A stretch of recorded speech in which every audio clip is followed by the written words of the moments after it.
হযরত খিজির আলাইহিস সালাম বললেন, হুজুর 500 খলিফা 500 বছর পরে আমি রাস্তা দিয়ে যাওয়ার সময় দেখলাম পুরা 1 লাখ একটা জঙ্গলে পরিণত হয়েছে। জঙ্গলের ভিতরে একজন ব্যক্তিকে দেখলাম কাঠ সংগ্রহ করে। জিজ্ঞেস করলাম, কাঠুরিয়া কত বছর তুমি কাঠ সংগ্রহ করো? এখানে না একটা সুন্দর শহর ছিল? কাঠুরিয়া বললেন, বলো কি তুমি? আল্লাহর বান্দা, কি বলো তুমি? এখানে তো আমিও জঙ্গল দেখলাম, আমার আব্বা জানো কাঠুরিয়া ছিল, আমি নিজেও কাঠুরিয়া, আমার বাবাও কাঠ কেটেছে জঙ্গলে, আমি নিজেও এই জঙ্গলে কাঠ কাটতেছি। বলো কি? এখানে তো জঙ্গলই আমি দেখেছি, আমার জন্মের পর থেকে জঙ্গল দেখি। হযরত খিজির বললেন, খলিফা ওই রাস্তা দিয়ে ঠিক 500 বছর পরে আমি আবার যাইতেছিলাম। যাওয়ার পরে আমি আরো আশ্চর্য হলাম, দেখলাম 500 বছর পরে ওই জায়গাটা আমার আল্লাহ একেবারে বিরাট মরুভূমি বানিয়ে দিয়েছে। শুধু মরু আর মরু, বানু আর বানু। আমি আশ্চর্য হলাম, দেখলাম একজন বান্দা মরুভূমির মধ্যে হেঁটে হেঁটে যায়, কি যেন সংগ্রহ করে। জিজ্ঞেস করলাম, হে আল্লাহর বান্দা, এখানে মরুভূমি কবে হলো? এখানে না জঙ্গল ছিল? বলে, বলো কি? এই মরুভূমির মধ্যে আমিও বসবাস করে, আমিও বেদুইন। আমার আগে আমার আব্বা জানো বেদুইন ছিল, আমি নিজেও বেদুইন, আমার আব্বা জানো বেদুইন ছিল। জন্মের পর থেকে আমরা মরুভূমির মধ্যে বেড়ে উঠেছি। বলো কি আল্লাহর বান্দা, এটা তো আগে থেকে মরুভূমি জঙ্গল, আবার তুমি কোন জায়গা পাইলা? হযরত খিজির আলাইহিস সালাম বলেন, খলিফা আমি আশ্চর্য হলাম, আবার 500 বছর পরে রাস্তা দিয়ে আবার যাইতেছিলাম। 500 বছর পরে রাস্তা দিয়ে যাওয়ার সময় দেখি বিরাট বড় নদী, সাগরের মতো পানি আর পানি। একবার জোরে বলা যাবে কি আল্লাহু আকবার? প্রিয় উপস্থিতি হাজিরিন, হযরত খিজির আলাইহিস সালাম বললেন, এখানে বিরাট বড় সাগর আমি দেখলাম, আশ্চর্য হলাম। হয় দেখি জেলেরা মাছ মারতেছে। জেলেকে সালাম দিয়ে বললাম, জেলে এখানে মাছ মারো, এখানে না একটা মরুভূমি ছিল? জেলে বলে, বলো কি? আমি নিজেও জেলে, আমার বাবাও জেলে, আমি নিজেও মাছ মারি, আমার আব্বাও মেরেছে। জন্মের পর থেকে এই সাগরেই তো আমি মাছ মারতেছি। বলো কি? এখানে তো জন্মের পর থেকেই পানি দেখি। খিজির আলাইহিস সালাম বলেন, খলিফা আমি আবার 500 বছর পরে রাস্তা দিয়ে যাওয়ার সময় দেখলাম 500 বছর পরে আমার আল্লাহ ওই জায়গাটা আবার জঙ্গলে পরিণত করে দিয়েছে। একবার জোরে বলা যাবে কি আল্লাহু আকবার? খলিফা 500 বছর পরে দেখি এখানে আর একজন কাঠুরিয়া কাঠ কাটে। জিজ্ঞেস করলাম, কাঠুরিয়া রে, এখানে না সাগর ছিল? বলে, কি করে তুমি বলো? আমি কাঠ কাটি, আমার আগে আমার আব্বাজান কাঠ কেটেছিল। তুমি বলো কি? কে তুমি? তোমার পরিচয় কি? আমি পরিচয় না দিয়ে চলে আসলাম। 500 বছর পরে রাস্তা দিয়ে আবার যাইতেছিলাম। যাবার সময় দেখি সর্বপ্রথমে হাজার হাজার বছর আগে আমি এখানে যেমন শহর দেখেছিলাম, তার চাইতে অধিক সুন্দর শহর আমার আল্লাহ আবার পুনরায় এখানে নির্মাণ করে দিয়েছে। একবার জোরে বলা যাবে কে মারহাবা? বলেন তো মালিক কে? না না, জোরে বলেন কে? ফিরে যাব কার কাছে? একসাথে বলেন, কার কাছে? খিজির ডেকে বললেন, খলিফা আল মামুন, আপনাকে আমি আল্লাহর দেওয়া আশ্চর্য একটা ঘটনা শোনাইলাম, আমার জীবনের দেখা আশ্চর্য। খলিফারে, খলিফা এই ঘটনা এই জন্য বললাম কারণ তোমার রাজত্ব স্থায়ী হবে না। তুমি যেখানে আছো এইখানে আর একজন রাজা ছিল, তোমার পরে রাজা পরিবর্তন হবে, অথবা রাজত্ব নাও থাকবে। এই বিরাট বড় প্রাসাদ একদিন ধসে যাবে, ধ্বংস হয়ে যাবে। খলিফা, খলিফারে দুনিয়াতে যা রেখে যাও, দুনিয়াতে মানুষের জন্য কিছু রেখে যাও, দুনিয়াতে মানুষের উপকারের জন্য কিছু করে যাও। খলিফারে আখিরাতের জন্য তুমি কিছু সদাই পাতি নিয়ে যাও, নতুবা তোমার এই রাজত্ব কিছুই না। তোমার আগে বহুজনের রাজত্ব আমি দেখেছি, তারাও ধ্বংস হয়ে গেছে, তুমিও ধ্বংস হয়ে যাবা। খলিফা আল মামুন উপদেশ গ্রহণ করে নিলেন, হ্যাঁ কথা তো সত্য, আমার আগে বহু জাতি চলে গেছে, বহু রাজা বাচ্চা চলে গেছে, রাজা বড় সাম্রাজ্যের অধিপতিরা চলে গেছে, আমরাও চলে যাব।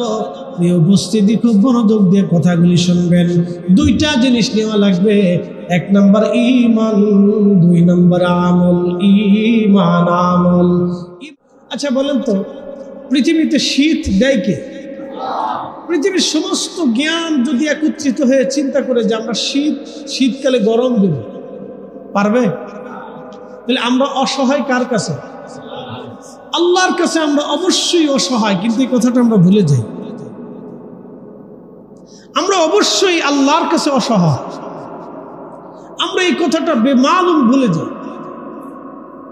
অনেক বড় অসহায় আমরা। এই জন্য আল্লাহ বলেন, হুজুর আপনি বলেন কুল হুয়াল্লাহু আহাদ, আমি এক।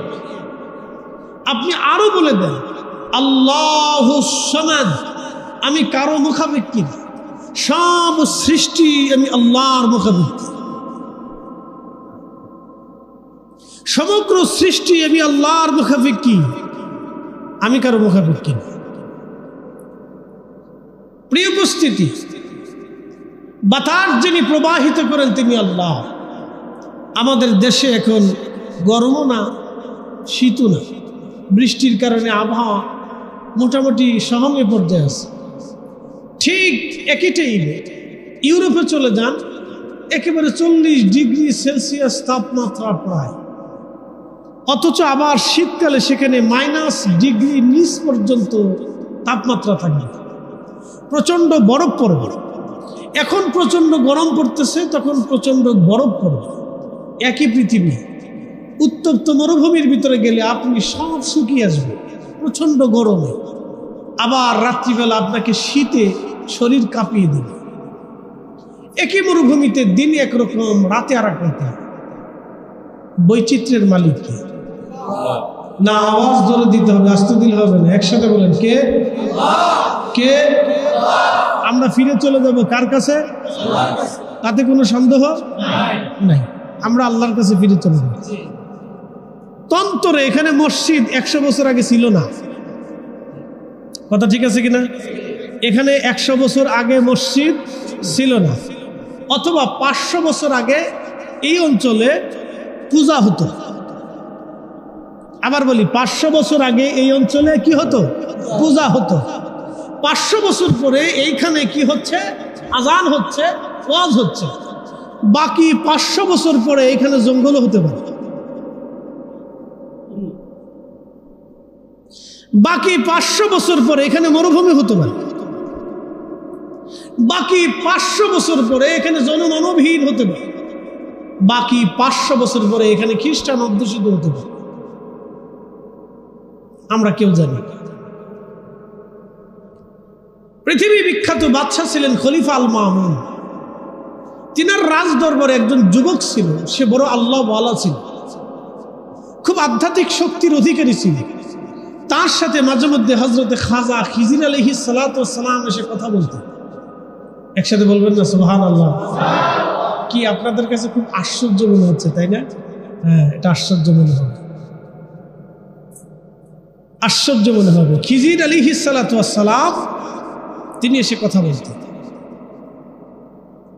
হযরতে খলিফা আল মামুন তিনি জানতে পারলেন খিজির আলাইহিস সালাম ওই যুবকের কাছে মাঝে মধ্যে আসে। খিজির আলাইহিস সালামের সাথে কথা বলার জন্য খলিফা আল মামুন চিন্তায় পড়ে গেলেন। যুবকের কাছে যা বললেন, যুবক তুমি আল্লাহর বুজুর্গ বান্দা, আমি জানি তোমার কাছে হযরত খিজির আলাইহিস সালাতু ওয়াস সালাম আসে। যুবক রে, মেহেরবানি করে একটা বারের জন্য খিজির আলাইহিস সালামের সাথে আমার কথা বলায় দাও। যুবক বললেন, হুজুর, বাদশা খলিফাতুল মুসলিমিন খিজির আলাইহিস সালাম যদি ইজাজত দেয় তাহলে কথা বলতে পারবেন, উনি ইজাজত না দিলে আমার পক্ষে সম্ভব না খিজির আলাইহিস সালামের সাথে আপনার কথা বলায় দেওয়া। মনে রাখবেন, পৃথিবীতে আদম জাতির মধ্যে একজন বেশি হায়াত পেয়েছিলেন, তিনি হযরত খিজির আলাইহিস সালাতু ওয়াস সালাম। তার জন্ম কেউ বলেছেন ইব্রাহিম আলাইহিস সালামের জন্মের আগে, আবার কেউ বলেছেন ইব্রাহিম আলাইহিস সালামের জন্মের পরে। হযরত ইমাম ইবনে কাসির আল বাদায়ের ভিতরে হযরত খিজির আলাইহিস সালাতু ওয়াস সালামের যে ঘটনা লিপিবদ্ধ করেছেন, ওনার জীবনী পর্যালোচনা করতে যে আমি দেখলাম খিজির আলাইহিস সালাম ছিলেন হযরতে বাদশাহ যুলকারনাইন রাহিমাহুল্লাহর উজির। বাদশাহ যুলকারনাইনকে পৃথিবীর মধ্যে 4 জন বাদশাহ তাম দুনিয়া শাসন করেছিল। একজন বাদশার নাম বাদশাহ নমরুদ, তাম পৃথিবী সে শাসন করেছিল। আর একজন বাদশার নাম বাদশাহ যুলকারনাইন রাহিমাহুল্লাহ, তাম দুনিয়া যিনি শাসন করেছিলেন। বাদশাহ যুলকারনাইনের পরে আরেকজন বাদশাহ দুনিয়া শাসন করেছিলেন, তিনি সুলাইমান আলাইহিস সালাম। এবং যুলকারনাইন সুলাইমান আলাইহিস সালামের মাঝখানে আরেকজন বাদশাহ দুনিয়া শাসন করেছিলেন, তার নাম বখতেনসর। তথ্য দিলাম, পৃথিবীর সবার আগে সারা পৃথিবীর বাদশাহ নমরুদ, নমরুদের পরে পরেই সারা পৃথিবীর বাদশাহ যুলকারনাইন রাহিমাহুল্লাহ। তিনি পৃথিবী যেখানে সূর্য উদয় হতো, সূর্য উদয়ের দেশের নাম কি বলতে পারবেন? জাপান। জাপান সাগরের শেষ সীমানায় যেখান থেকে সূর্য উঠে, সেই শেষ সীমানা পর্যন্ত সফর করেছিলেন বাদশাহ যুলকারনাইন। পৃথিবীর পশ্চিম দেশ যেখানে সূর্য ডুবে যায়, আটলান্টিক মহাসাগরে, সেই মহাসাগরে যে সূর্য ডুবে যায়, সেই ডুবা আর অস্তমিত শেষ পর্যন্ত যুলকারনাইনকে আল্লাহ সফর করিয়েছিলেন। একসাথে বলবেন আল্লাহু আকবার। কি আশ্চর্য মনে হচ্ছে না যে আধুনিক বিজ্ঞানে যেটা সম্ভব হলো না, সেটা হাজার হাজার বছর আগে যুলকারনাইনকে দিয়ে আল্লাহ সম্ভব করাই দিয়েছিলেন। এটা আশ্চর্য মনে হয়, কিন্তু কথা সত্য। হযরতে যুলকারনাইনের উজির ছিলেন হযরতে খাজা খিজির আলাইহিস সালাম। যুলকারনাইনের পরে কত নবী দুনিয়াতে আসলো। একেবারে ঈসা রুহুল্লাহর আগে মুসা নবী দুনিয়াতে আসলেন। মুসা আলাইহিস সালামের সাথে হযরত খিজির আলাইহিস সালামের দেখা হলো একেবারে 2 সাগরের তীরে, মারাজাল বাহরাইনি ইয়ালতাকিয়ান। 2 সাগরের মিলন স্থানে খিজির আলাইহিস সালামের সাথে মুসা কালিমুল্লাহর দেখা হলো হাজার হাজার বছর পরে। একসাথে বলবেন আল্লাহু আকবার। শোনেন, আমি আপনাকে ইতিহাসের পর্যালোচনা দিয়ে তথ্য দিতেছি। উনি উজির হলেন বাদশাহ যুলকারনাইনের। বাদশাহ যুলকারনাইন হযরত ইব্রাহিম খলিলুল্লাহ আলাইহিস সালামের হাতে কালেমা পড়ছিলেন। বাদশাহ যুলকারনাইন ইব্রাহিম আলাইহিস সালামের হাতে কালেমা পড়েছিলেন।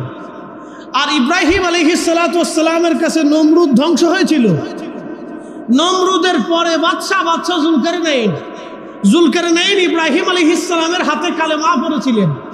তার উজির হচ্ছেন হযরত খিজির আলাইহিস সালাতু ওয়াস সালাম। তাহলে সেই জামানার খিজির আলাইহিস সালাতু ওয়াস সালামের পরে হাজার হাজার হাজার হাজার লক্ষ লক্ষ নবী পার হলো। লক্ষ লক্ষ নবী পার হওয়ার পরে মূসা আলাইহিস সালাতু ওয়াস সালামের জামানায় এসে খিজির আলাইহিস সালামের সাথে মূসা আলাইহিস সালামের সাক্ষাৎ হলো। মারাজাল বাহরাইনি ইয়ালতাকিয়ান বাইনাহুমা বারযাখুন লা ইয়াবগিয়ান। 2 সাগরের মিলন স্থান, যেখানে এক সাগরের পানি আরেক সাগরের পানির সাথে মিশে না, এক সাগরের পানি আরেক সাগরের পানির ভিতরে যায় না, একটা স্বচ্ছ পানি আর একটা ঘোলা পানি। একসাথে বলবেন আল্লাহু আকবার। না, আরো জোরে বলুন, আরো জোরে। এখন প্রশ্ন, মারাজাল বাহরাইনি আবিষ্কার করেছে বর্তমানে বিজ্ঞানীরা হয়তো 100 বছর, কিন্তু 1450 বছর আগে আল্লাহ কোরআনে বলে দিয়েছেন 2 সাগরের মিলন স্থান। এই সাগর এই সাগরের ভিতরে যায় না, এই সাগর এই সাগরের ভিতরে যায় না। ঘোলা পানির সাগর স্বচ্ছ পানির ভিতরে যায় না, স্বচ্ছ পানির সাগর ঘোলা পানির ভিতরে আসে না। এই প্রাচীর, এই সীমানা আমরা দিছি না আল্লাহ দিছে? কে দিছে? তাহলে আমরা কার আইনে চলি? এখানে আমাদেরকে কে এনেছে? তাহলে একসাথে বলুন না আল্লাহু আকবার। তাহলে ভাগ্য ভালো না খারাপ? না না, একসাথে বলুন, ভালো না খারাপ? ভালো। অনেকেই ভাবতেছেন দূর এখানে যায় বসে কি করলাম। আজকে কিছু তথ্য আপনাদেরকে শোনাইলাম। তাহলে খিজির আলাইহিস সালামের সাথে সাক্ষাৎ হওয়া স্বাভাবিক।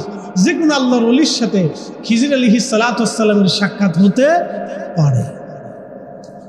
প্রিয় উপস্থিতি হাজিরিন, খলিফা বললেন, যুবক আপনি মেহেরবানি করে খিজির আলাইহিস সালামকে অনুরোধ করে দেন তিনি যেন আমার সাথে দেখা করেন, আমার সাথে কথা বলেন। যুবক বলেন, হুজুর আমি অনুরোধ করে দেখতে পারি, যদি খিজির আলাইহিস সালাম রাজি হয় তাহলে আমি আপনাকে বলবো। হযরত খিজির আলাইহিস সালামের কাছে যুবক বললেন, হুজুর আপনার সাথে খলিফা একটু কথা বলতে চায়, যদি অনুমতি দেন দয়া করে। খিজির আলাইহিস সালাম অনুমতি দিলেন। খলিফা আল মামুন তার সাথে কথা বলতে গেলেন, কিন্তু কথা হবে পর্দার আড়ালে। খিজির আলাইহিস সালামকে খলিফা সালাম দিলেন। সালামের জবাব দেওয়ার পরে বললেন, খলিফা কি বলতে চান বলেন। বলে, হুজুর আমি আপনার জীবনী শুনেছি, আপনার কথা শুনেছি, আপনার কথা আল্লাহ কোরআনে বলেছেন, কিন্তু আপনি কি দয়া করে বলবেন আপনার জীবনে কোনো আশ্চর্য ঘটনা, আল্লাহর সৃষ্টির মধ্যে এমন কি কোনো আশ্চর্য ঘটনা আপনি দেখেছেন, যে ঘটনা আপনি আমার কাছে দয়া করে বলবেন, যাতে আল্লাহর প্রতি আমার ইয়াকিন বেড়ে যায়, আল্লাহর প্রতি যাতে আমার বিশ্বাস কেন মজবুত হয়, সেই জন্য আপনি দয়া করে একটা ঘটনা আমাকে শোনান। হযরত ইব্রাহিম খলিলুল্লাহ আল্লাহকে বলেন, আল্লাহ ও রব আপনি আমাকে কিছু নিদর্শন দেখান। আল্লাহ বলেন, ইব্রাহিম তুমি কি আমাকে বিশ্বাস করো না? ইব্রাহিম বলেন, হ্যাঁ রব আমি তো মনে প্রাণে বিশ্বাস করি, কিন্তু কিছু নিদর্শন যদি আপনি দেখান তাহলে অবশ্যই আপনার প্রতি আমার বিশ্বাস ইয়াকিন আরো মজবুত হবে। এই জন্য পৃথিবীর মানুষকে আল্লাহ মাঝে মধ্যে দেখায়, বন্যা দেখায়, সাইক্লোন দেখায়, ভূমিকম্প দেখায়, টর্নেডো দেখায়, এরপরে ভূমিধস দেখায়, বিভিন্ন রোগ ব্যাধি আল্লাহ দেখায়। দেখো পৃথিবীবাসী, আমি রব্বুল আলামিনের শক্তি কত শক্ত। ইন্না বাতশা রাব্বিকা লাশাদীদ, আমি আল্লাহর ধরা বড় শক্ত ধরা। একবার জোরে বলা যাবে কি মারহাবা। কখনো তোমাকে যদি ভুলি, হেদায়েতের আলো জেনে নিও কষ্টুলি, কখনো তোমাকে যদি ভুলি,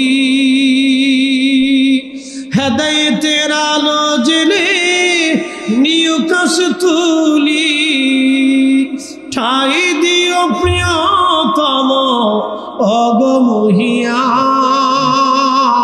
অগমহিয়ান, তুমি রহমান তুমি মেহেরবান।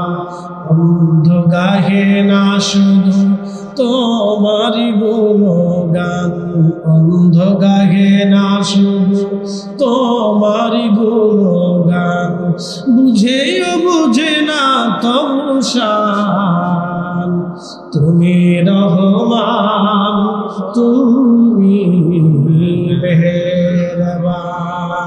আল্লাহুম্মা সাল্লি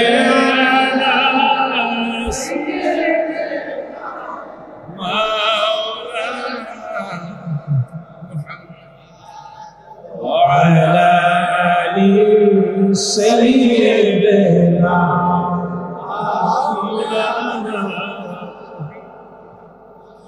হযরত খিজির বললেন, বামুন খলিফা আল মামুন শুনেন, আমি পৃথিবীর একটা জনপদ দিয়ে আমি আসতেছিলাম, জনপদ দিয়ে আসার সময় আমি দেখলাম সুন্দর মনোরম চমৎকার একটা শহর দেখা যায়, সুন্দর মনোরম চমৎকার একটা শহর দেখা যায়। সুন্দর এই মনোরম শহর দেখে, এই সুন্দর চমৎকার শহর দেখে আমি বললাম, হায় রব এত সুন্দর শহর আমি দেখলাম, তুমি আমাকে দেখাইলাম। ঠিক ওই রাস্তা দিয়ে আমি খিজির আলাইহিস সালাম 500 বছর পরে যখন ওই রাস্তা দিয়ে যাইতেছিলাম, যাবার সময় আমি লক্ষ্য করলাম সেটা শহর আর নাই, সেটা বিরাট বড় জঙ্গল হয়ে গেছে। একসাথে বলবেন সুবহানাল্লাহ। কত বছর পরে? 500 বছর। আমার দিকে তাকান, ঢাকা শহরের বয়স কত বুঝেন নাই? ঢাকার রাজধানীর ঢাকা শহরের বয়স কত? 1971 সালে বাংলাদেশ শহর হয়েছে। তারপরে সেটা রাজধানী হয়েছে। তারপরে এই রাজধানী এমন এক রাজধানী হয়েছে, আমাদের দেশে চোর বাটপাররা এমনভাবে চুরি করে খাইছে যে এখানে পেশাব বুড়িগঙ্গা নদীতে আসে না, পেশাব করলে এটা বাইদ্য থাকে, বৃষ্টি নামলে পানি বাইদ্য থাকে। কি এক রাজধানী আমাদের, বাপরে বাপ, কি এক রাজধানী আমাদের। এই সব রাজধানীতে ঘুরলেও মাঝে মধ্যে চিন্তায় পড়বেন যে এই রাস্তা দিয়ে যে হাঁটতেছি নিরাপত্তা আছে কিনা, কোন সময় ব্যাগ টান দিবে না, কোন সময় চুরি ধরবে, তার কোনো স্টেশন নেই। রাজধানী আমাদের। শোনেন আপনারা, স্বাধীনতার পর থেকে এই পর্যন্ত বাংলাদেশের রাজধানী বৃহত্তম একটা শহরের নাম ঢাকা। এর চাইতে বড় শহর তো আর বাংলাদেশে নেই। সবচেয়ে বড়, একেবারে বেশি বড় শহর এবং বেশি জনগণের শহর। 1 কোটি মানুষ একটা শহরে বাস করে। তার জীবন ব্যবস্থার কথা শুনলে আপনার গা শির উঠবে। এই 50 বছর বয়সে ঢাকা শহরের মোটামুটি একটা পর্যায়ে, 100 বছরই দল্লা, মোটামুটি পর্যায়ে 100 বছরই ঢাকা শহরে মোটামুটি। আচ্ছা বলেন তো, এই শহরটা নিশ্চিহ্ন করে দিতে আল্লাহর মাত্র কোন ফায়াকুন লাগবে? কোন হয়ে যাও, ফায়াকুন হয়ে যাবে। মাত্র 1 মিনিটে 12 স্কেলের একটা ভূমিকম্প দিয়ে লাড়া দিবে, 1 মিনিটের ভিতরে 1 কোটি মানুষ জায়গায় বেড়ে। 1 মিনিট 12 স্কেলের একটা ভূমিকম্প লাড়া দিবে, শুধু 1 মিনিট লাড়া ছাড়া দিবে। 1 মিনিট 30 সেকেন্ড লাড়া ছাড়া দিবে। 30 সেকেন্ড লাড়া ছাড়া দেওয়ার পরে 1 কোটি মানুষ মারা যাবে। এত পরিমাণে বিল্ডিং ভাঙবে যে আপনি ঢুকতেও পারবেন না, বেরোইতে পারবেন না। উদ্ধার করে তো দূরের কথা, 3 দিন পরে লাশ থেকে গন্ধ আসবে। ওই গন্ধে, রক্ত বসা গন্ধে মানুষ ভিতরেও যাইতে পারবে না, আসতেও পারবে না। বাদ বাকি 2-1টা যা আহত থাকবে ওইটা পরে মরে থাকবে, চিকিৎসাও দিতে পারবে না। কে চিকিৎসা, কারে চিকিৎসা দিবে? ডাক্তারও ভরে মরে রয়েছে, সেনাবাহিনীর সদস্যরাও ভরে রয়েছে, পুলিশরাও ভরে রয়েছে, পাবলিকও ভরে রয়েছে। কি কথা বুঝেন নাই মনে হয়? বাংলাদেশে একটা প্লাজা ভাঙছিল, তার নাম রানা প্লাজা। সাভারের এক রানা প্লাজা ভাঙার পরে 1 মাস লাগছে রানা প্লাজা সরাইতে। কি দেশে বাস করে আপনি একটু চিন্তা করেন, 1 মাস লাগছে। 1 মাস একটা বিল্ডিং সরাইতে, ঠিক করতে 1 মাস লাগছে। আর ঢাকা শহরে হাজার হাজার বিল্ডিং ভাঙলে ও কিয়ামতের আগ দিন পর্যন্ত পরিষ্কার হবে কিনা আমি জানি না। কথা কর না, এটা বাস্তব পরিসংখ্যান, আমার চোখে দেখে পরিসংখ্যান। এই জন্য আমি শহরের ভিতরে যখন ঢুকি আর ফজরের নামাজ পড়ি, তাহাজ্জুদ পড়ি, তখন আল্লাহ রেখে, আল্লাহ ভূমিকম্প দিও না, বৃষ্টি দাও, তুফান দাও, এই খরা দাও, সাইক্লোন যা দাও, কিন্তু ভূমিকম্পটা আল্লাহ দিও না। কারণ ভূমিকম্প দিলে এই শহর শেষ, এই শহর শেষ। না রাস্তায় ঢুকতে পারবেন, না বেরোইতে পারবেন। 2টা বিল্ডিং করলে রাস্তা বন্ধ, একটা ব্রিজ ভাঙলে 6 মাস পর্যন্ত ব্রিজ পার হইতে পারবেন। যেমন একটা দেশ, আপনাদের এই ব্রাহ্মণবাড়িয়ার কন্তর থেকে শুরু করে যে রাস্তা নষ্ট হয়েছে, এটা ঠিক করতে কয়েক বছর চলে গেছে। কি কথা কয় বছর গেছে? 6 বছর চলে গেছে, এখনো রাস্তায় ঠিকই ঠিকই ঠিকই ঠিকই ঠিকই ঠিকই এই ফাইজতে ভাঙ্গি, এই ফাইজতে ট্রাক পরে, ভ্যান পরে, সাইকেল পরে, আর আপনার নিজেরা হাইটে গেলেও উপরে পড়ে। এই হলো আমার দেশ বাংলাদেশ। সরে সরে মাস্তুত ভাই, একবারে সারা অঞ্চল, সারা দেশে এত পরিমাণে আমলা সামলা সরে ভরে গেছে যে সরের কারণে আমাদের তকদির নষ্ট হয়ে গেছে। কথা বলেন ঠিক না? কবে ভালো হবে আমি জানি না, তবে একটা ভূমিকম্প হওয়া লাগবে, ভালোই তো। হেদায়েতের জন্য দোয়া, এই 40 আমার জীবনের বহু বছর ধরে দোয়া করতেছি, কাজ হইতেছে না। আমি শুধু দোয়া করি না, এদেশের নিপীড়িত সাধারণ মানুষ মসজিদে বসে দোয়া করে, আল্লাহ তাদের হেদায়েত দাও, কিন্তু হেদায়েত হইতেছে না। হেদায়েত হবে যে সময় কায়দা মতো বাটান চালানো আসবে, অথবা ভূমিকম্প দিয়ে এই জেনারেশন চিরতরে শেষ হয়ে যাবে। সেই সময় হয়তো পরিবর্তন, নতুন প্রতিনিধি, নতুন জনপ্রতিনিধি, নতুন ব্যক্তিত্ব আসবে, তখন হয়তো আমাদের ভাগ্যের পরিবর্তন হইতে পারে। কথা বল ঠিক কিনা? একবারে ভূমিকম্প দিয়ে সব শেষ হয়ে যেত একদিন। এছাড়া তো ভাগ্যের কোনো পরিবর্তন আমরা দেখতেছি না 2 চোখ দিয়ে। আল্লাহ যদি করায়, তাছাড়া আর আমাদের আর কোনো রাস্তা নেই। তো খুব মনোযোগ দেন। এই দুঃখীপুরে কথা বলতেছি, ঢাকা শহর একটা ভূমিকম্প হলে শেষ। মাত্র 1 মিনিটের 12 স্কেলের একটা ধাক্কা দিবে, শেষ শেষ। আল্লাহু এটা আমার রব, তিনি এই জন্য বলছেন কুলিল্লাহুম্মা মালিকাল মুলক, বলে দেন तमाम মুলকের মালিক আমি আল্লাহ।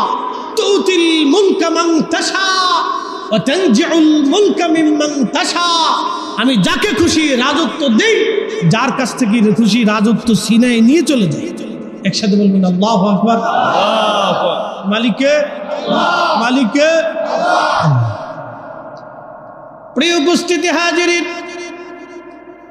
হযরত খিজির আলাইহিস সালাম বললেন হুজুর 500 খলিফা 500 বছর পরে আমি রাস্তা দিয়ে যাওয়ার সময় দেখলাম পুরা 1 লাখ একটা জঙ্গলে পরিণত হয়েছে। জঙ্গলের ভিতরে একজন ব্যক্তিকে দেখলাম কাঠ সংগ্রহ করে। জিজ্ঞেস করলাম কাঠুরিয়া, কত বছর তুমি কাঠ সংগ্রহ করো?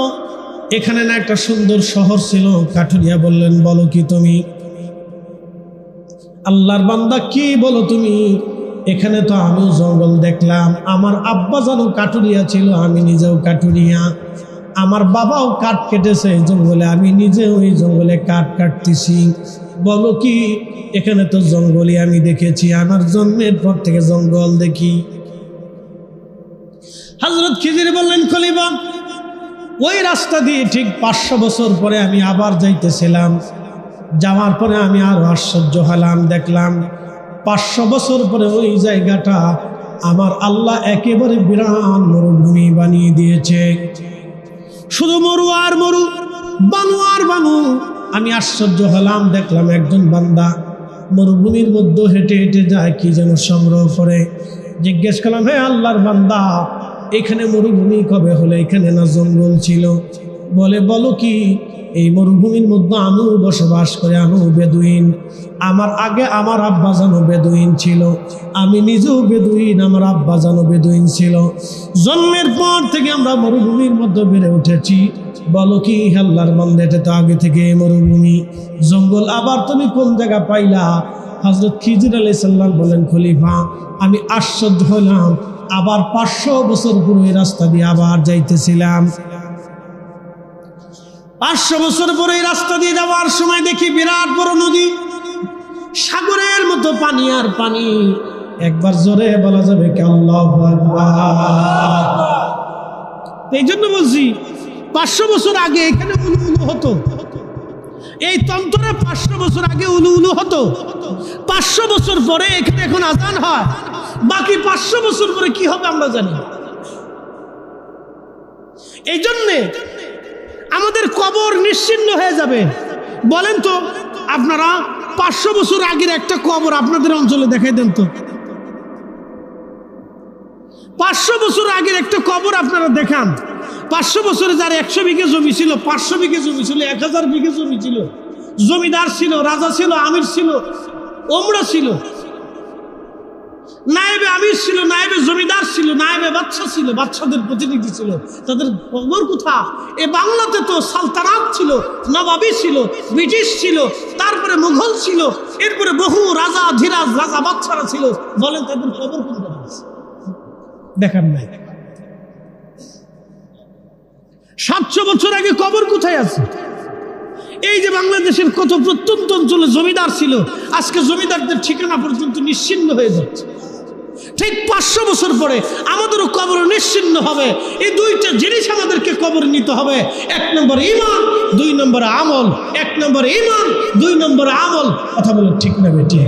এর বাহিরে যা চিন্তা করবেন সব বৃথা, যা চিন্তা করবেন সব বৃথা। এর বাহিরে যা চিন্তা করবেন সব বৃথা। ঈমান আমল, ঈমান আমল, বাহিরে যা চিন্তা করবেন সব বৃথা।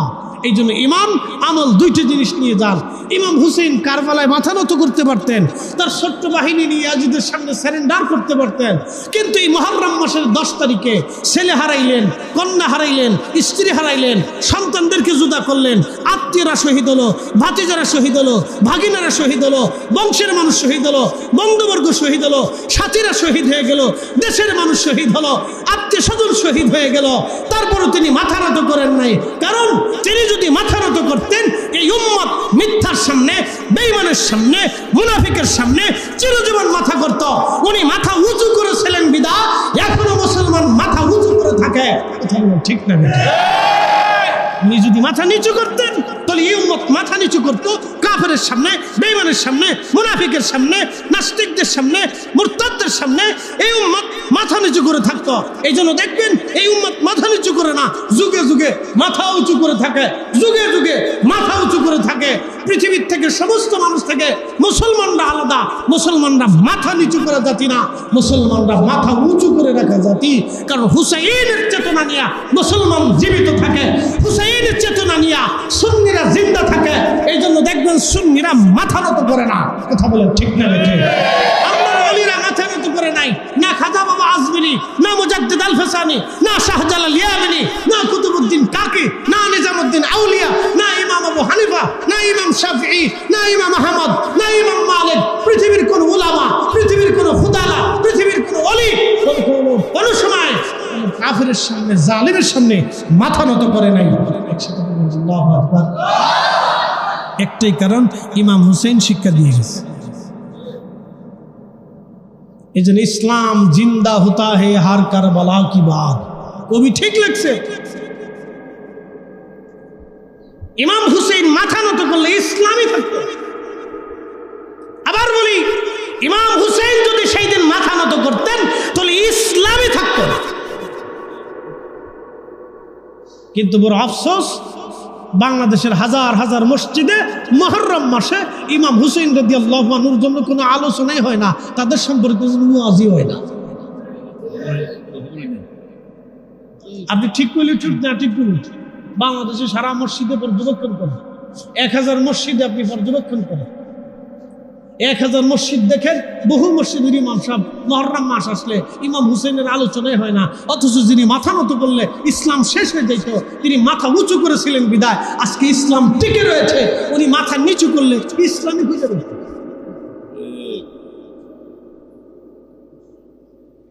প্রিয় উপস্থিতি হাজিরিন, হযরতে খিজির আলাইহিস সালাম বললেন, এখানে বিরাট বড় সাগর আমি দেখলাম, আশ্চর্য হলাম। হয় দেখি জেলেরা মাছ মারতেছে। জেলেকে সালাম দিয়ে বললাম, জেলে এখানে মাছ মারো, এখানে না একটা মরুভূমি ছিল। জেলে বলে, বলো কি? আমি নিজেও জেলে, আমার বাবাও জেলে, আমি নিজেও মাছ মারি, আমার আব্বাও মেরেছে। জন্মের পর থেকে এই সাগরেই তো আমি মাছ মারতেছি। বলো কি? এখানে তো জন্মের পর থেকেই পানি দেখি। খিজির আলাইহিস সালাম বলেন, খলিফা আমি আবার 500 বছর পরে রাস্তা দিয়ে যাওয়ার সময় দেখলাম 500 বছর পরে আমার আল্লাহ ওই জায়গাটা আবার জঙ্গলে পরিণত করে দিয়েছে। একবার জোরে বলা যাবে কি আল্লাহু আকবার? খলিফা 500 বছর পরে দেখি এখানে আর একজন কাঠুরিয়া কাঠ কাটে। জিজ্ঞেস করলাম, কাঠুরিয়া রে, এখানে না সাগর ছিল? বলে, কি করে তুমি বলো? আমি কাঠ কাটি, আমার আগে আমার আব্বাজান কাঠ কেটেছিল। তুমি বলো কি, কে তুমি, তোমার পরিচয় কি? আমি পরিচয় না দিয়ে চলে আসলাম। 500 বছর পরে রাস্তা দিয়ে আবার যাইতেছিলাম, যাবার সময় দেখি সর্বপ্রথমে হাজার হাজার বছর আগে আমি এখানে যেমন শহর দেখেছিলাম, তার চাইতে অধিক সুন্দর শহর আমার আল্লাহ আবার পুনরায় এখানে নির্মাণ করে দিয়েছে। একবার জোরে বলা যাবে কে মারহাবা? বলেন তো মালিক কে? না না, জোরে বলেন কে? ফিরে যাব কার কাছে? একসাথে বলেন, কার কাছে? তো কি নিয়ে যাব? যার সময় কদ্দুর, সিরিয়া, মুড়ি, সানাসুর, বাদাম, মিষ্টি দই, সোনাদানা, টাকা পয়সা। আমাদের নারীরা বেশি বেশি স্বর্ণের গহনা বানায়। ও নারী সমাজ, আপনারা কি কবরে যাওয়ার সময় গহনা নিয়ে যেতে পারবেন? না না, কোনো লাভ হবে না, গহনা যাবে না, কাপড় চোপড় যাবে না। এরা চিন্তা করে যত সুন্দর কাপড় হোক ততই আমার আনন্দ, যত বেশি গহনা হোক ততই আমার আনন্দ। এই নারী নিজেও জানেন এই গহনা তার সাথে যাবে না, এই গহনার 4 পয়সা মূল্য হবে না। সে মারা যাওয়ার পরে তার মেয়েরা, তার বেটার বউরা গহনা ভাগাভাগি নিয়ে ঝগড়া করবে।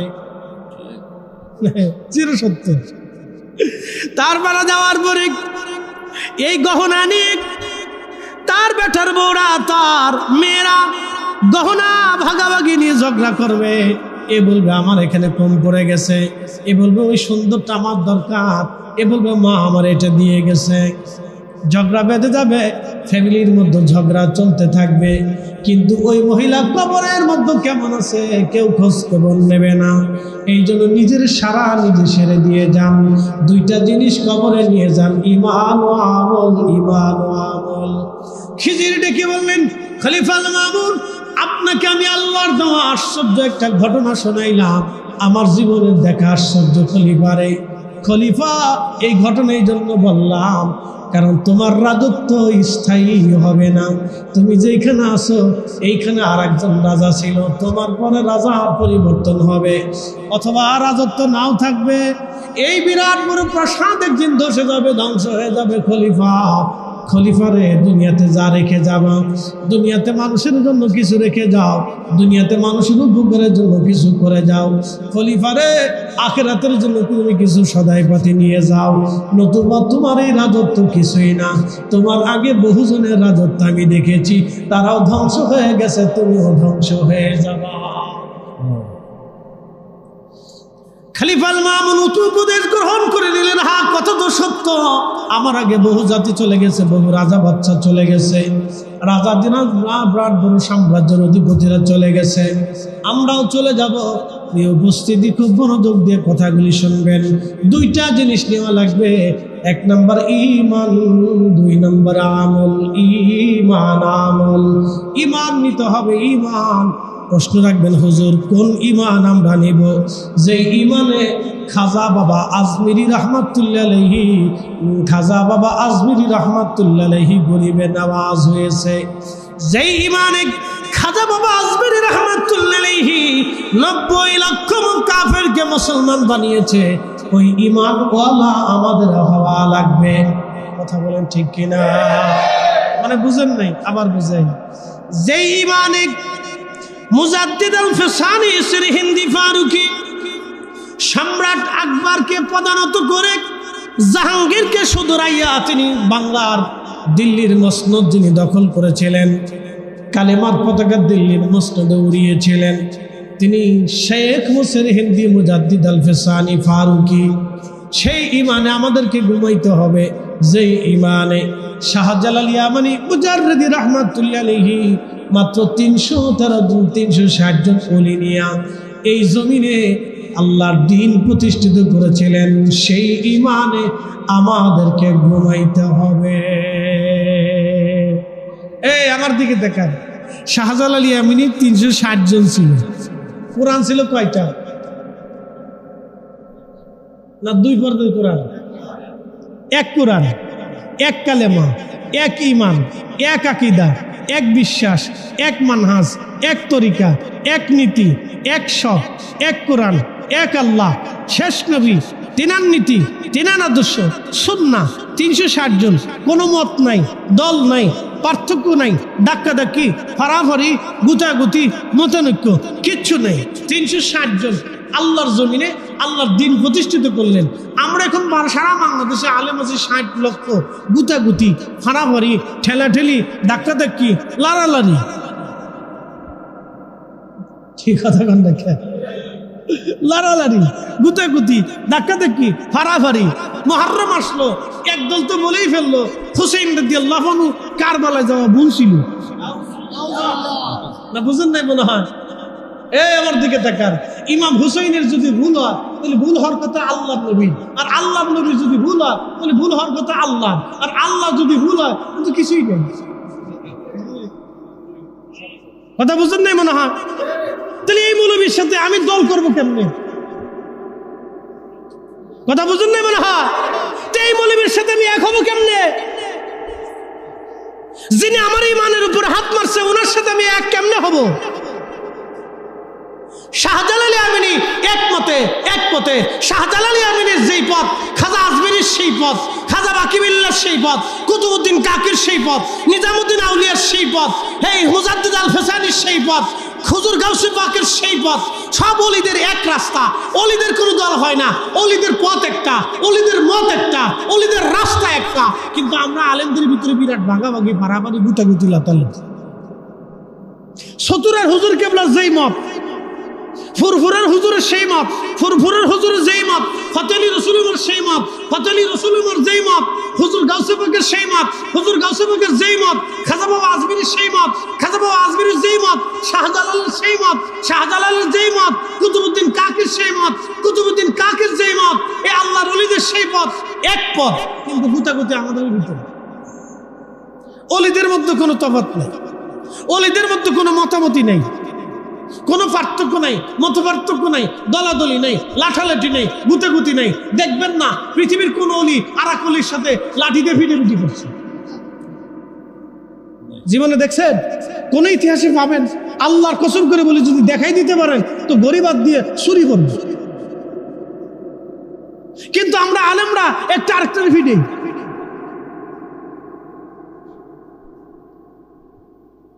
কষ্ট পাচ্ছেন আপনারা? সত্য কথা বলেন। প্রিয় উপস্থিতি হাজিরিন, ভাই আমার খুব মনোযোগের সাথে শুনবেন। এই জন্য আমরা অলিদের জামাত করি, যে জামাতে কোনো ভুল নাই, যেই জামাতে কোনো ত্রুটি নাই, যেই জামাতে কোনো খাতা নাই, যেই জামাতে কোনো ত্রুটি নাই। সত্তরার হুজুর কেবলা একজন জেনারেল শিক্ষিত মানুষ ছিলেন, কিন্তু হলে হবে কি, এমন একভাবে আল্লাহকে খুশি করলেন, আমার আল্লাহ তারে এমনভাবে খুশি করলেন, এ জমিনের লক্ষ লক্ষ মানুষ তার জন্য এখনো দোয়া করে, চোখের পানি ফেলে এখনো কান্না করে, তার জিয়ারতে যাইয়া বসে তার জন্য জিয়ারত করে। কথা বলেন ঠিক কিনা? আমার দিকে তাকান, রাজনীতির দিকে চলে যাই। যদি আমি রাজনীতি করি, আমাদের দেশের যারা রাজনীতি করে, রাজনীতির ব্যক্তিরা মারা যাওয়ার পরে তাদের সব শেষ, তাদের কবরের কাছে কোন নেতা খেতা কেউ যায় না। বলে কেন যায় না? যে কবরের কাছে গেলে তো টেন্ডার পাওয়া যাবে না।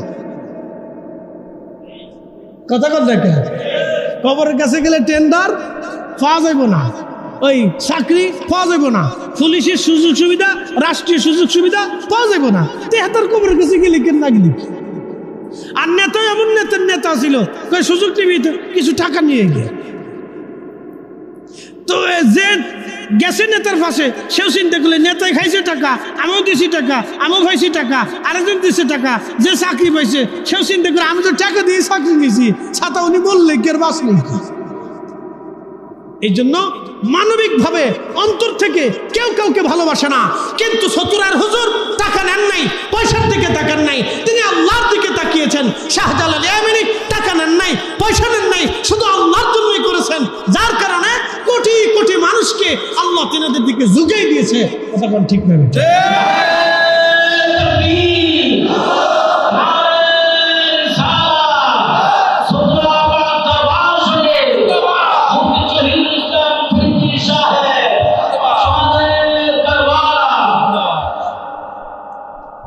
আরেকটু পরিসংখ্যান নেই। বাংলাদেশের জন্ম 1971, 71-এর আগে ছিল পাকিস্তান। পাকিস্তানেও রাজনৈতিক দল ছিল।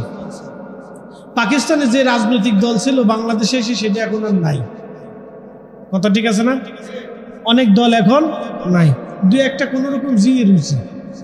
আচ্ছা, পাকিস্তানের আগে ছিল ব্রিটিশ। ব্রিটিশদের সময় কোনো রাজনীতি ছিল না, কোনো দলই ছিল না। ব্রিটিশদের আগে ছিল নবাবী, তখন কোনো দল ছিল না, তখন নবাবী আমল। তার আগে ছিল সালতানাত, সালতানাতের সময় কোনো দল ছিল না, সুলতানরা ছিল। মুঘল ছিল, মুঘলদের সময় কোনো দল ছিল না, সাম্রাজ্য ছিল, জমিদার ছিল, নায়েবে জমিদার ছিল, আমির ওমরা ছিল, জায়গির ছিল। তুই 1000 বিঘা জমি খাবি, খাজনা আমারে দিবি। খুব মনোযোগ দিয়ে। এখন আমাদের দেশে দল হয়েছে, বাকি 100 বছর পরে দল থাকবে কিনা জানি না। কিন্তু পাকিস্তান পিরিয়ডেও ওলি ছিল, ব্রিটিশ আমলেও ওলি ছিল, সালতানাতেও ওলি ছিল, নবাবী আমলেও ওলি ছিল, মুঘল সাম্রাজ্য ওলি ছিল, এখনো ওলি আছে, আগামীতেও ওলি থাকবে, কিয়ামত পর্যন্ত ওলি থাকবে। কথা কোন ঠিক কিনা? কিয়ামত পর্যন্ত কারা থাকবে? ওলিরা থাকবে। এই ওলিদের জামাতই হচ্ছে আহলে সুন্নাত ওয়াল জামাত। কিয়ামত পর্যন্ত আহলে সুন্নাত ওয়াল জামাত টিকে থাকবে, কিয়ামত পর্যন্ত টিকে থাকবে। সব শেষ হয়ে যাবে, কিয়ামত পর্যন্ত আহলে সুন্নাত ওয়াল জামাত টিকে থাকবে। অতএব যেই দল করলে কিয়ামত পর্যন্ত টিকে থাকবে, আপনি সেই দল করেন। আল্লাহ আমাদেরকে সেই দল করার তৌফিক দিক, জোরে বলে না আমিন। এটা কোনো রাজনৈতিক দল না। এই দল করলে টেন্ডার পাবেন না, সরকারি চাকরি সুযোগ সুবিধা কিছু পাবেন না, রাষ্ট্রীয় কোনো সুযোগ সুবিধা আপনি পাবেন না। এই দল করলে কিয়ামতের ময়দানে সুযোগ সুবিধা পাবেন, কবরে দেওয়ার সুযোগ সুবিধা পাবেন। একসাথে বলবেন না মারহাবা, না জোরে বলেন। কবরে যখন প্রশ্ন করা হবে, জিজ্ঞেস করবে আমার রাব্বুকা, তোমার রব কি? আমার দিনুকা, তোমার দিন কি? মা কুনতা তাকুলু ফি হাক্কি হাযার রাজুল। তিনটে প্রশ্ন করা হবে না, কবরে জিজ্ঞেস করা হবে তোমার দল কোনটা। মানে আপনি যদি কোন বিএনপি, আপনি যদি কোন আওয়ামী লীগ, আপনি যদি কোন জামাত, আপনি যদি কোন জাতীয় পার্টি, কাজ হবে না? একসাথে বলেন না, কাজ হবে? কোনো কাজ হবে না। দল কোনটা, মত কোনটা? ইসলাম। তোমার ধর্ম কি ছিল? ইসলাম। কে কবরে যাইয়া কোনো দলের পরিচয় কাজ হবে না। কিয়ামতের ময়দানে আল্লাহ আরশে মুআল্লার নিচে দুই দল এক দলকে বসায় রাখবে, যাতে চেহারা দেখলে বোঝা যাবে নূরানি। তারা কারা? ওয়াতাসওয়াদ্দু উজুহুম, তারা চেহারায় নূর চমকাইতে থাকবে, তাদের চেহারায় নূর চমকাইতে থাকবে। আল্লাহ বললেন ইয়াউমা তাবিয়াদ্দু উজুহ তাবিয়াদ্দু, তাদের চেহারার ভিতরে নূর চমকাইতে থাকবে, দেখলে বোঝা যাবে তারা জান্নাতি। তারা কারা? ওহুম আহলুস সুন্নাহ ওয়াল জামাআহ। রাইসুল মুফাসসিরিন 1450 বছর আগে দুনিয়ার সবচেয়ে বড় মুফাসসির, তিনি বলেছেন সেই সম্মানিত দল, সেই সম্মানিত জামাত, সেই সম্মানিত দলের নাম হচ্ছে আহলে সুন্নাত ওয়াল জামাত। একসাথে বলবেন আল্লাহু আকবার। না না, আরো জোরে বলেন আল্লাহু আকবার। জোরে বলেন, দলের নাম কি? জোরে বলেন, আরো জোরে বলেন, জোরে জোরে না, আরো জোরে বলেন। এই দলে থেকে কাজে লাগবে না, এই দলেই থাকেন, কাজে লাগবে না, নতুবা সব ভ্যানিশ হয়ে যাবে। আপনার জীবন যাবে, অর্থ যাবে, বংশ যাবে, কলিন্য যাবে, মর্যাদা যাবে, ক্ষমতা যাবে, সব নিঃশেষ হয়ে যাবে।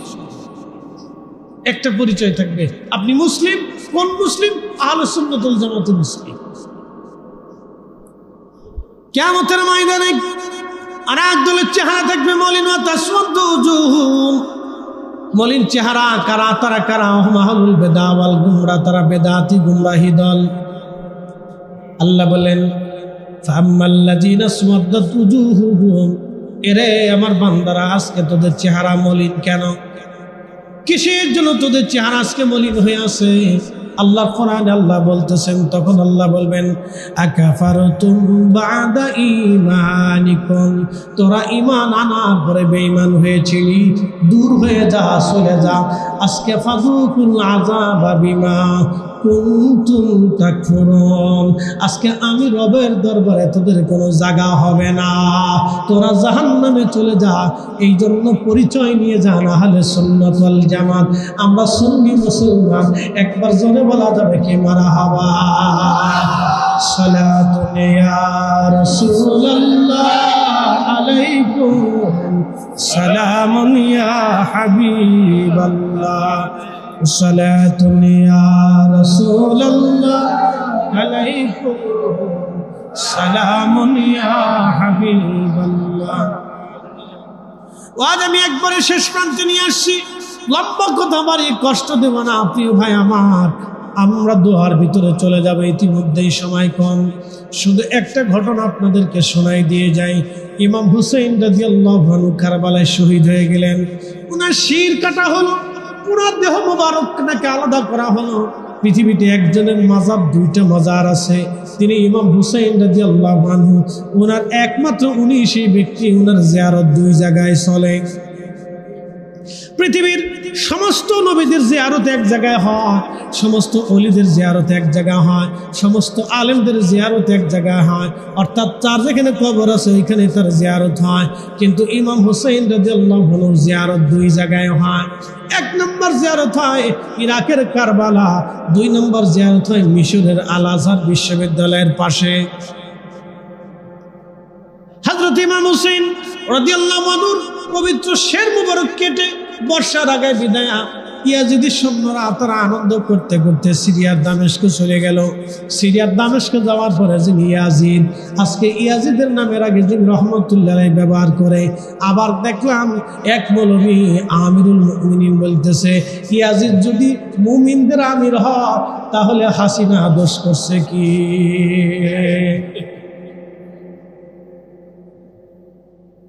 ইয়াজিদ যদি আমিরুল মুমিনিন হয় তাহলে শেখ হাসিনার দোষ কি?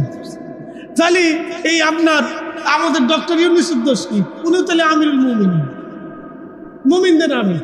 উনি কি আমিরুল মুমিনিন বলা যাবে ওনাদেরকে? কোন ব্যক্তির সামনে আমিরুল মুমিনিন বলা যাবে?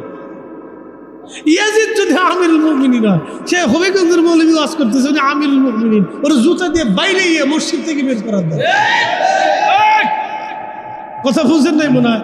এত বড় জালিম যে দুনিয়ার সব জালিমরে ফেল করছে। পৃথিবীতে তো যুগে যুগে জালিম আসে না?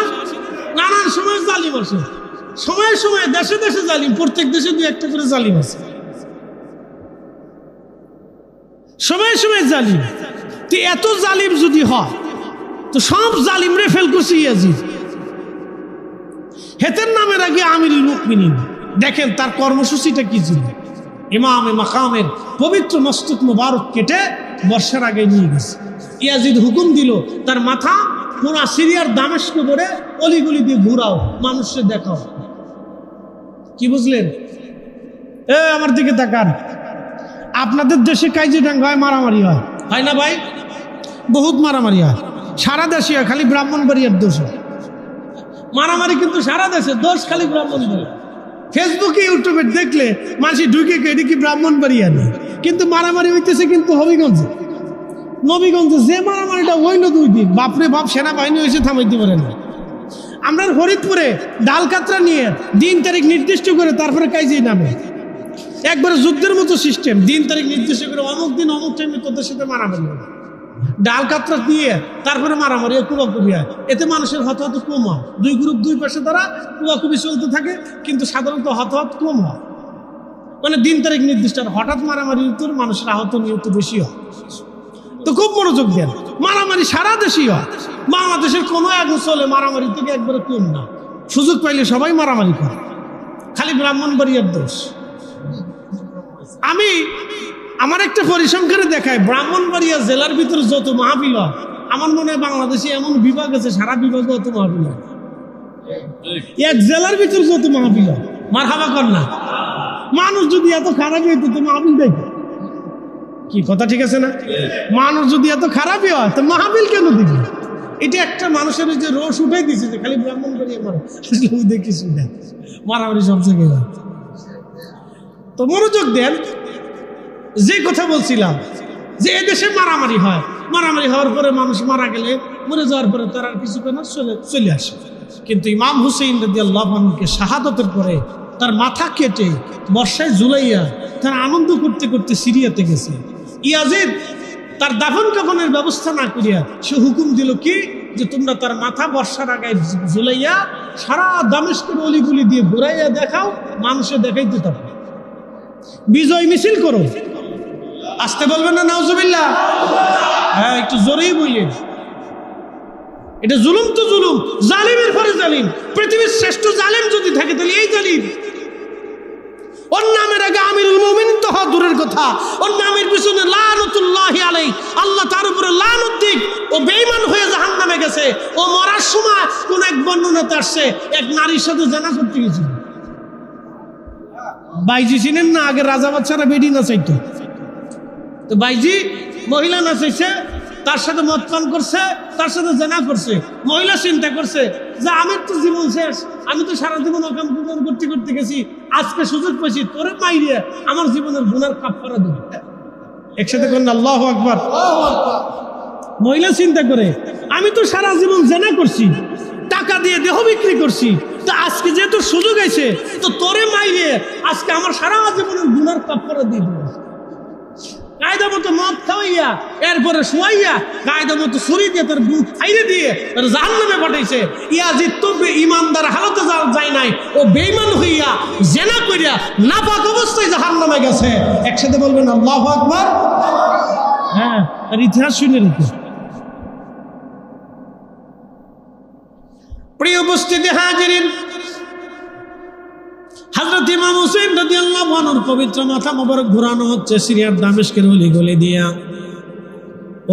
দিয়া যখন ঘোরানো হয়, তখন হযরত ইমাম হুসাইন রাদিয়াল্লাহু তাআলা আনহু, হযরত ইমাম হুসাইন রাদিয়াল্লাহু আনহুর পবিত্র মাথা মোবারক দেখার জন্যে, চেহারা মোবারক দেখার জন্যে হাজার হাজার সিরিয়ান মানুষেরা, সাধারণ মানুষ, সবাই তো আর ইয়াজিদের পক্ষে ছিল না। কিছু নিরীহ মানুষ যাদের কোনো অস্ত্র শস্ত্র ছিল না, তারা এশকে রসুল নিয়া কলিজা ফাটা নিয়ে রাস্তার পাশে দাঁড়ায় দাঁড়ায় কাঁদতেছিল। ইমাম হুসাইনের পবিত্র সৌন্দর্য দেখে তারা কান্না করতেছিল। ঠিক এমন সময় একজন কোরআনের আয়াত পড়তেছিলাম, হাসিবাতা আন্না আসহাবাল কাহফি ওয়ার রাকিম কানু মিন আয়াতিনা আযাবা। রব্বুল আলামিন বললেন, আসহাবে কাহফ ও রাকিম ওয়ালাদের আদর্শ নিদর্শন কতই না আশ্চর্য নিদর্শন। ঠিক এই সময় ইমাম হুসেন রাদিয়াল্লাহু আনহু পবিত্র জবান খুলে গেল।